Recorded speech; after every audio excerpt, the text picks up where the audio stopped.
Singer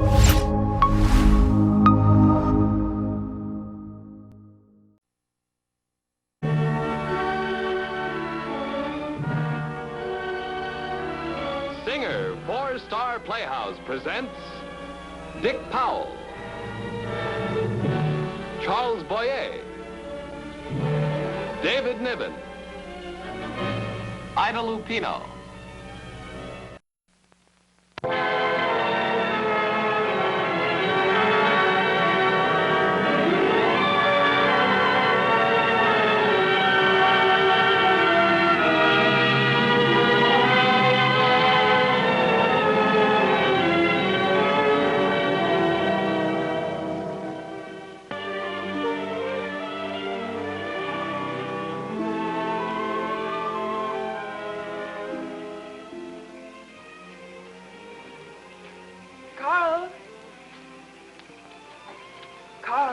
Vivian, over here. What's the occasion? Do I need an excuse to visit the man I love? Never, but I sent you home an hour ago. But your brother is back. George?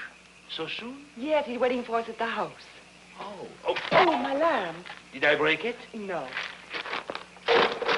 Well, I guess that did it. Doesn't matter. It's only an old kerosene lamp. Better take my hand. One of the advantages of being blind, you can see just as well in the dark.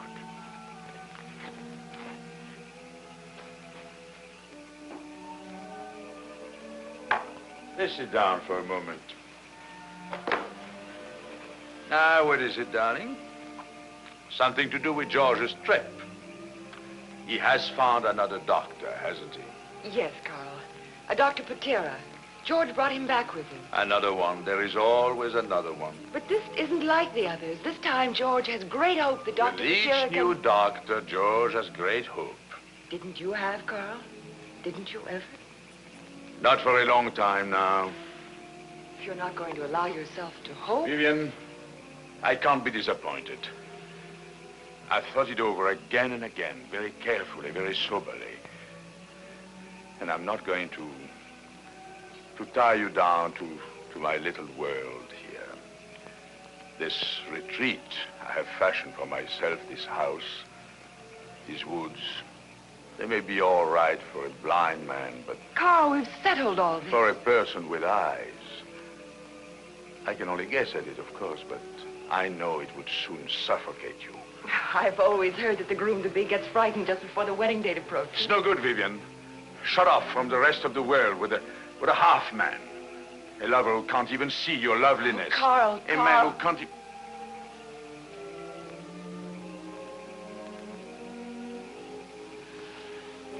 They're waiting for us. All right. Let's get it over with.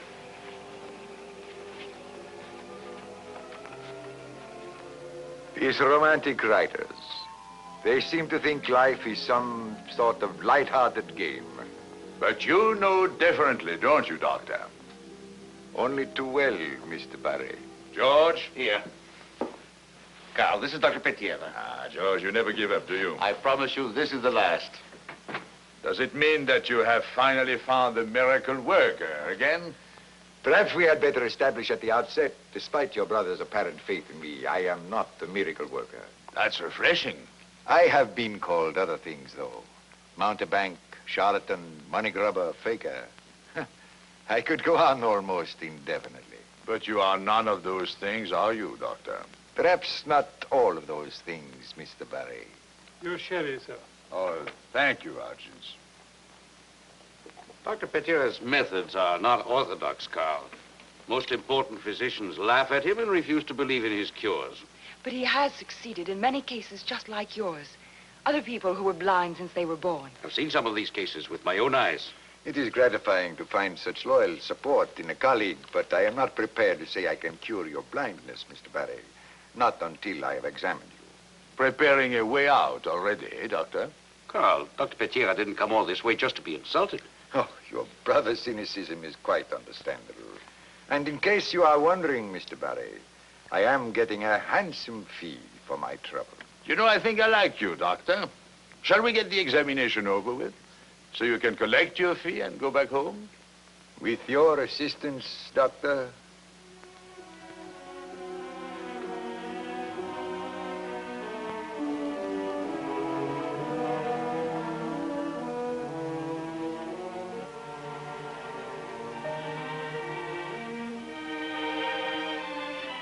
All right, Doctor. I'll open the windows, get some air. Well, you are keeping my brother and Miss Ellington in an agony of suspense, Doctor. It is up to you, but I may not be taking the trip back home as quickly as you expected. Come now, what do you mean? What do you mean it's up to me? I mean, I believe I can cure your blindness. But? You are, of course, unaware of what it means. The idea of seeing again for the first time in your life. You have made a cozy little nest here for yourself. I suppose in some ways you are happier than many of us who have had our sight since birth. You have what all of us are after. Security and a kind of peace. That peace and security can be shattered. It seems to me you do protest too much, Doctor. Many of us live in fear of losing our sight. I think perhaps you are afraid of gaining yours. And there are other considerations. The operation will be an extremely painful one. There are no opiates I can administer for this kind of surgery. I'm afraid that's right, Carl. Also, there will be a tediously long and difficult post-operative period. The patient will have to lie in bed almost immobile for at least 3 weeks. And no matter how successful the surgery is, there is still one big question mark. The true condition of the inner eye. Just what are you trying to say, Doctor? It is possible that Mr. Barret will have his sight for only a few moments, then lose it again, permanently. Always a joker in the deck, eh, Doctor? That's why it is up to you. You cannot begin to realize what temporary sight would mean to you. A chance only to learn what you are missing by not being able to see. Yes. A sort of exquisite torture designed to last a lifetime. Exactly. If your eyesight should fade in those first few moments, nothing on earth will be able to restore it. But of course, it may not fade. The operation may be a complete success. I can guarantee nothing.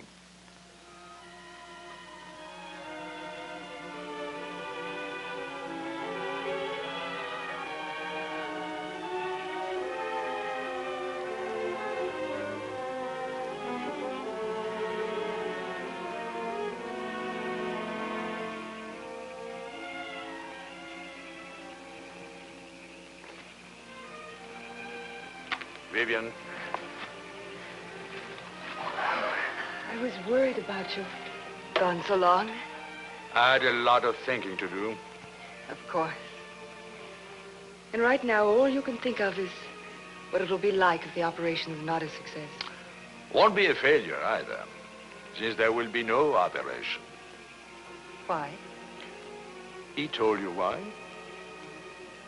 I've worked out a life out here that is, well, good enough. But if I should get my sight for a few moments and then lose it forever, this life of mine might never be good enough again. And what about all the years that George spent studying medicine so that he could become a doctor and maybe help you in some way? I warned him against that. I told him it was hopeless. You owe him nothing then? Yes, of course I do. I owe him a great deal. That is why I'm not going to let him go to the further expense of an operation that would undoubtedly be a failure. All right, Carl. It's your life. Live it your way. But live it alone. Vivian, where are you going? I'm saying goodbye, Carl. Goodbye. I'm going to follow your advice. I'm going to find myself a complete man. A man with eyes. Vivian. I'm going to find myself a man who can appreciate me. Every morning I wake up and I comb my hair just so. For my lover. I pick out a special dress, just the right color for my lover. And my lover never sees me. I walk through the streets of the town and I feel the eyes of the men following me. And I think, if only Carl could see me. If only I could see that look in his eyes. Yes. Just to be able to look at your face. Even for a moment. Oh, no. It didn't matter that the man I loved was blind.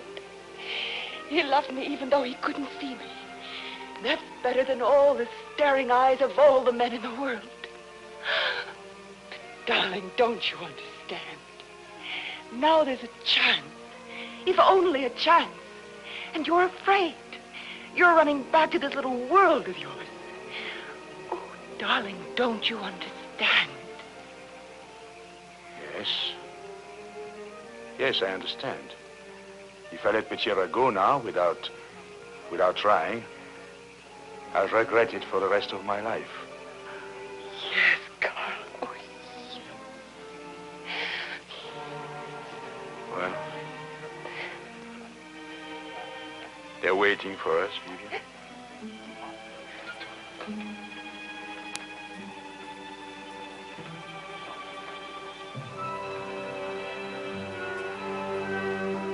I'm not so sure this operation won't be a mixed blessing for me. For you? Yes, you don't know what I look like. You're perfectly satisfied now, but... That's one thing I'm certain won't be a disappointment. Very gallant. But you have no way of knowing. That's true. I have no way of knowing what a face, or anything else for that matter, really looks like. I couldn't begin to imagine, for instance, what color is. Well, color is... Try blue. Blue? Well, blue is sort of... blue is a cool color. The various shades of blue. Cool? Like the breeze in the evening or the feel of the grass in the early morning? No, grass is green. Green? Yes, green is, Well, forget colors. What about shapes, perspective? Look, describe a bird to me. I heard them sing by the hour, and people have tried to tell me what they look like. Well, there are various kinds of birds, but most birds are small enough to hold in your hand. Their bodies are kind of cylindrical, and they have small heads and bright, sparkling eyes. Sparkling? Describe sparkling. Oh, sparkling? Well... Well, Carl, how do you feel? Are you ready? Yes, George, of course, I'm ready. Please, keep remembering how very much I love you.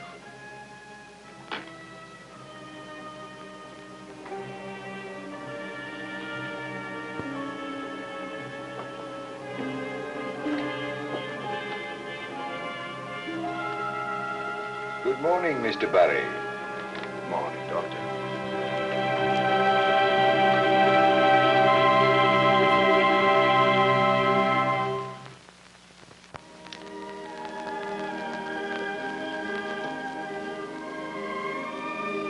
On August 17th, the French emperor, who had arrived at Chalon on the previous day, decided after a council of war to appoint some popular man, preferably Trochu, as governor of Paris.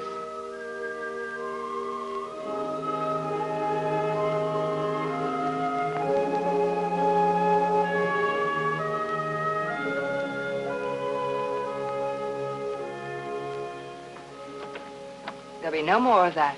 Oh? It's high time you learn to read like other people with eyes. It's a little premature, isn't it? I've still got to wait until tomorrow before that can start happening. Not premature for someone as clever as I. What's that? A set of children's building blocks. Oh. A sort of braille for the almost not blind, hmm? Uh-huh. Clever, hmm? Here's the letter A. A. You know, I've learned my ABCs as a child in braille. But this is the first time I had any idea what they looked like to you. And here's the letter B. It's funny. In many ways, it will be like being a child again. In many ways, like being a child for the first time. Good morning, miss. Oh, miss, Dr. Florey was asking about you a moment ago. Does he want to see me? Yes, miss, right away. I will be a moment, darling.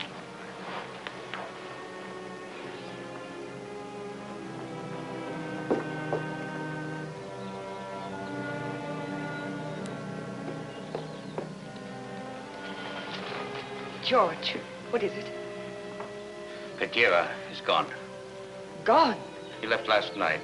Told no one, just packed his bags and left. Hodgins discovered his empty room this morning.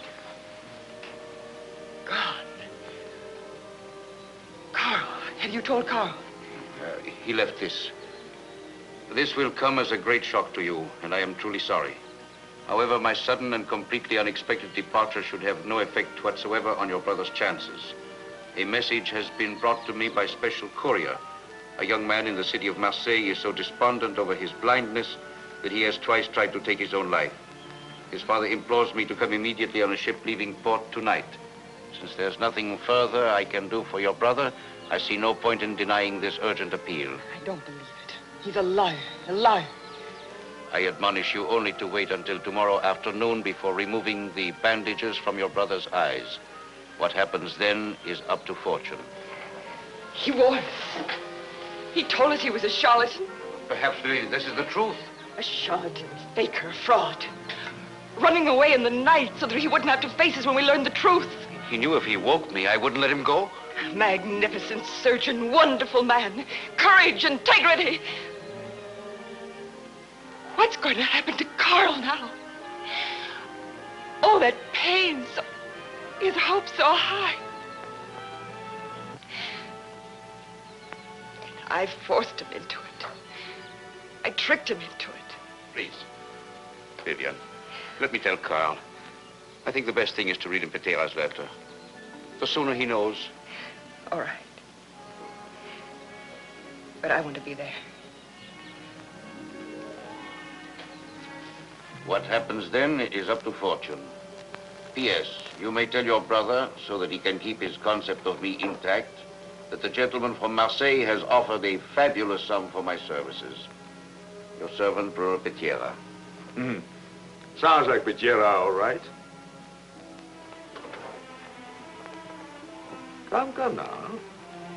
I seem to detect a strange note in this room.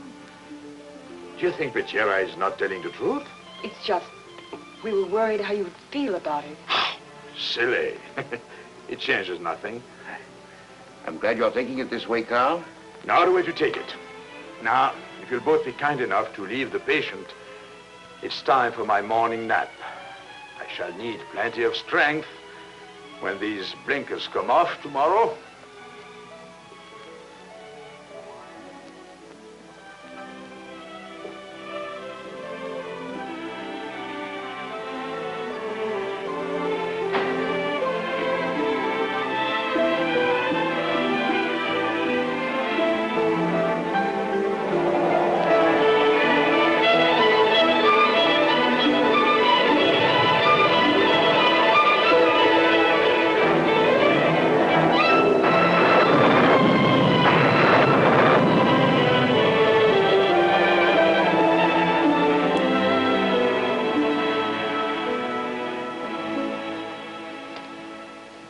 That's the 100th time you've been in front of that mirror today. And you? Are you all ready for your brother to have his first look at you? He won't bother to look at me. And now, if you think your nose is on straight.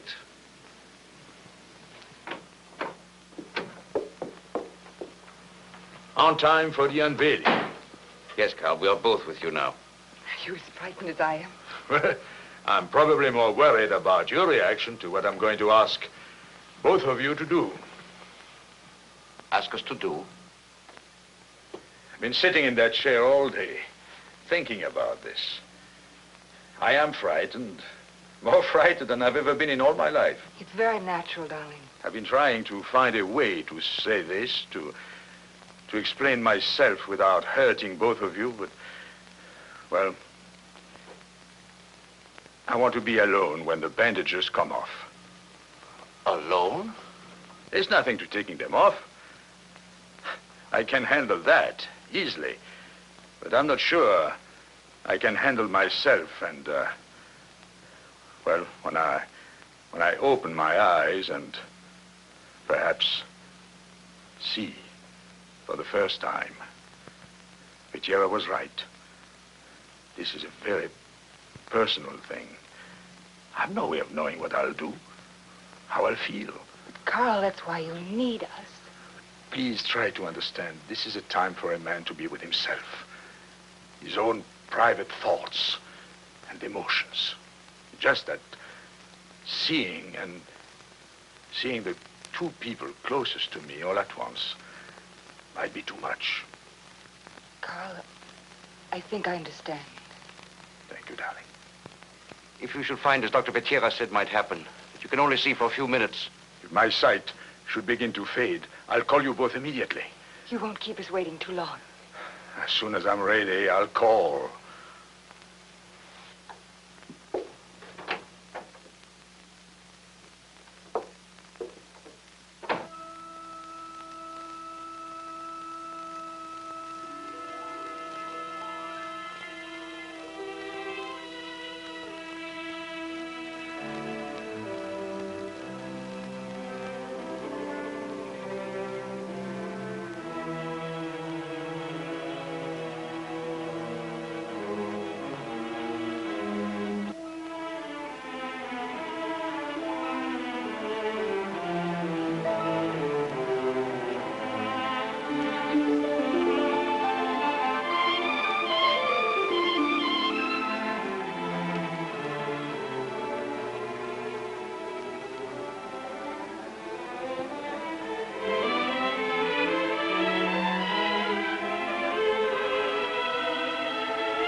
Carl, you can see. Yes. Yes. But it's fading. Where is Vivian? I want to see Vivian. Carl!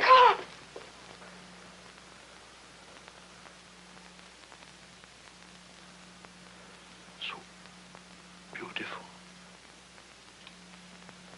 But I can see perfectly. And a moment ago, if everything was fading. Dr. Pajero said that if it faded... It was the dusk. The dusk? Yes, the sun has gone down. You didn't know about night and day. You thought your eyesight was fading. The dusk. Yes, of course. The darkness wasn't in my eyes. It wasn't in my eyes at all. Never again. The darkness will never be in your eyes again.